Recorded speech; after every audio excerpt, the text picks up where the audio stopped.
Selamat datang di The Global Grade. Kali ini kita bakal bongkar sesuatu yang jarang banget dibahas di berita.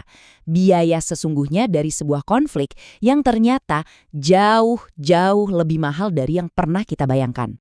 Coba deh lihat angka ini, 13,5 triliun rupiah. Dan biar jelas ya, ini bukan total biaya perangnya loh. Ini baru taksiran kerusakan infrastruktur militer Amerika cuma dalam 2 minggu pertama konflik dengan Iran. Cuma angka ini aja udah cukup buat mengubah cara kita memandang semuanya. Oke, jadi ini dia yang bakal kita bahas. Kita mulai dari kerusakan awalnya dulu, terus kita bedah strategi Iran yang mengincar mata dan telinga. Abis itu kita lihat biaya perang yang sebenarnya, bandingin antara omongan sama kenyataan, dan di akhir ada satu pertanyaan besar yang perlu kita pikirin bareng-barang. Sip, kita langsung masuk ke bagian pertama. Perang bernilai triliunan. Kita akan bedah kerusakan awalnya. Jadi angka 13,5 triliun rupiah tadi, nah itu kira-kira setara 800 juta dolar Amerika.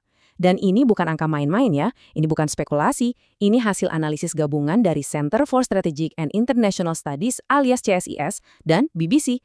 Dan yang paling bikin kaget, angka ini jauh lebih tinggi dari semua laporan yang ada sebelumnya. Ini benar-benar ngasih gambaran baru soal harga yang harus dibayar. Nah, ini dia nih yang paling penting. Menurut Mark Cancian dari CSIS, kerusakan segede ini tuh kurang diberitakan. Jadi ini bukan cuma pendapat loh, ini sinyal kalau ada informasi penting yang nggak sampai ke kita. Buktinya, waktu BBC coba minta konfirmasi, baik Pentagon maupun CENTCOM yang paling bertanggung jawab di lapangan, dua-duanya diam 1000 bahasa, nggak mau komentar. Terus pertanyaannya, kok bisa kerugian segede ini datang secepat itu? Jawabannya ada di strategi Iran yang, wah, presisi banget. Yuk kita bedah soal target, mata dan telinga mereka.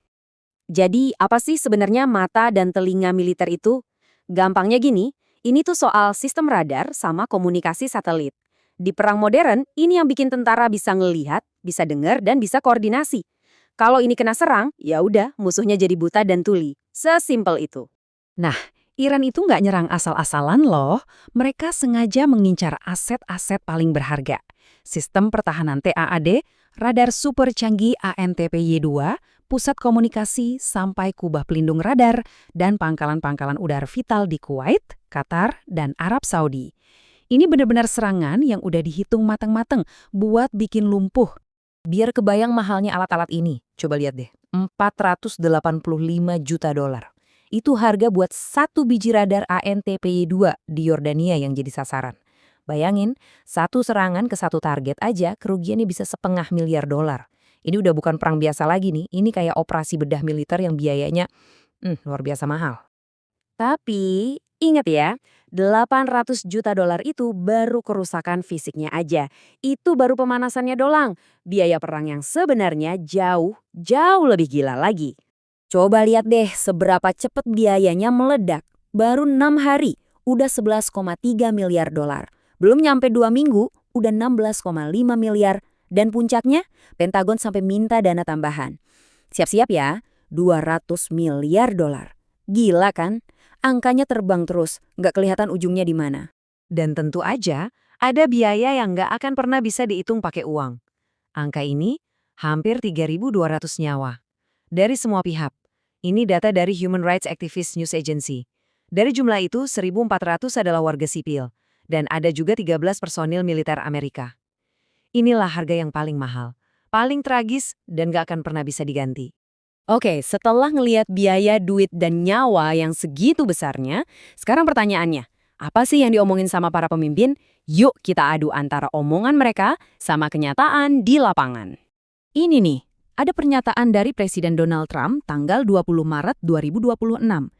Dia bilang, kutipannya, kami tampil sangat baik di Iran. Kedengerannya kan optimis banget ya, seolah semua berjalan lancar. Nah, sekarang kita bandingkan sama kenyataannya. Ribuan orang meninggal, ekonomi dunia goyang, jalur pelayaran super penting di Selat Hormuz hampir macet total, dan nggak ada yang tahu kapan atau gimana perang ini bakal selesai. Jarak antara omongan sama kenyataan, jauh banget. Jadi setelah kita bedah semua ini, apa dong kesimpulannya? Intinya begini, kita udah lihat kerugian triliunan, biaya operasional miliaran dolar, dan ribuan nyawa melayang. Pertanyaan terakhir yang harus kita renungin bareng-bareng adalah, dengan harga semahal ini, emangnya ada yang bener-bener menang? Kalau pembahasan kayak gini ngebantu kamu buat ngerti lebih dalam, tolong dukung kami ya. Caranya gampang kok. Klik subscribe, pencet tombol like-nya, terus kasih tahu pendapat kamu di kolom komentar. Oh iya, jangan lupa juga nyalain loncengnya, biar kamu nggak ketinggalan obrolan kita selanjutnya. Oke, makasih banyak udah menyimak. Sampai ketemu lagi di pembahasan berikutnya.